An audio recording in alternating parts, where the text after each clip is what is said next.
It was an ordinary day when I met Priya. The kind of day you wouldn't expect something extraordinary to happen. My name's Zane, and I was rushing to work when I saw an old lady crossing the street. She was having a hard time. Cars were zooming past, ignoring the fact that the old lady was trying to cross. There was no crosswalk, but the sign says that cars should give way to pedestrians. Only nobody was. So, even though I was already running late, I stopped to help her. I took her hand and I bravely stepped out onto the street, making every car stop as we crossed the street. And when we finally made it to the other side, I felt her grip my hand tightly. "Thank you, kind sir." I looked down, and I finally got a look at her face. And what I saw surprised me. She was no old lady at all. She was dressed like one, as if in a disguise. But under all those clothes, she was a beautiful young lady. Probably the most gorgeous girl I had ever seen. I didn't even notice that her hands were so delicate and soft, without a single wrinkle on them at all. She smiled up at me and I felt myself blush. I'd never had a girl look at me like that before. "Please, I need your help." I found myself saying something I never thought I would. Not on a day when my manager was supposed to do my evaluation. "How can I help?" "I need you to hide me. People are after me. Take me to your house. Please, hide me!" I saw the panic in her eyes, heard the helplessness in her voice, and I knew then and there I had no choice. I had to. I held her hand the whole time, and I traced my steps back to where my day started. I showed her into my small apartment, and that was where she told me everything. I gave her some food and drinks, and she devoured all of it in minutes. She smiled at me cutely, her eyes wide and grateful. "I'm sorry. I'm starving. I haven't eaten in days."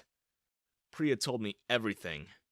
She was a princess, and when her father passed, the crown was supposed to go to her. Unfortunately, some cunning, evil cousins were after the crown too, and because of their greed, they were prepared to do anything to get the crown. She was driven out of her home by these cousins, and now they were after her. She was living in a safe house with her security detail and the most loyal of her subjects. But when she least expected it, the cousins sent agents to capture her. There was a huge fight, and she was separated from the people who were protecting her. In desperation, Priya fled on some fisherman's boat, and that was how she ended up so far away from home. My mind reeled. First of all, it was shocking enough to find out that a princess was sitting on my tiny couch in my messy flat. And to find out that she was embroiled in such a bizarre, larger-than-life struggle was honestly mind-blowing. I knew I needed to help her. I knew I had to do something. Suddenly, my job, my life, and my annual evaluation seemed inconsequential compared to her problems. So in the next few days, I did all I could to get her back in touch with her people. I Googled and I asked as many friends as I could if they could help, all while keeping it hush-hush, of course. I didn't want to attract any unwanted attention, in case her cousins found out where she was. I let Priya live with me. It was such an awkward situation. I couldn't afford to put her up at a hotel, and she didn't want to anyway, because being in public places scares her.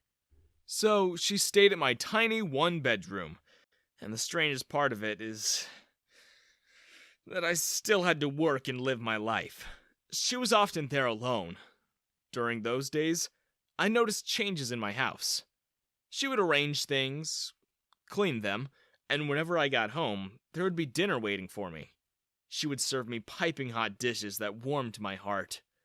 I honestly didn't know how to feel or think.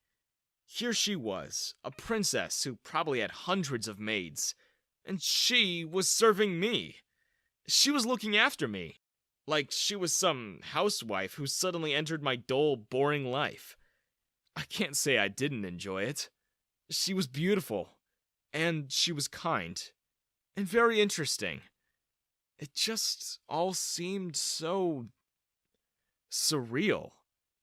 After a few weeks of nothing and having a princess living with me, I finally got a lead. Somehow, I managed to get in contact with one of her old supporters. He told me the same story she did. He said they were all safe and that they had transferred to a different safe house, and that they had been trying to look for Priya for months now. I got home that night and shared the good news with her. She jumped up in pure joy and kissed me on the cheek.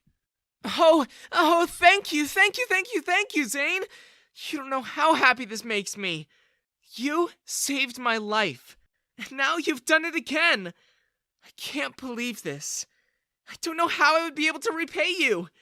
We must go to them at once. And so, we did. The guy I contacted was called Gregory, one of her uncles, and he sent me coordinates for where to meet. It had to be completely secret, so he flew over in the middle of the night and under a disguise. We met at a corner of some park, and I told him that Priya was safe in my apartment. We walked together, taking random U-turns and making detours everywhere just to make sure we weren't being followed. And when we finally got to my place, Priya hugged the man. She had tears in her eyes. I'm so glad to see you again, Uncle Gregory. I thought you had all been captured. Gregory smiled and winked at me. Just then, a knock came at the door. My heart stopped. Who could that be at this time of night? And then, before either of us could react, Gregory strode to the door and opened it. Priya screamed. There, at my door, were two girls, and they had the most evil grins on their faces. Good to see you again, cousin.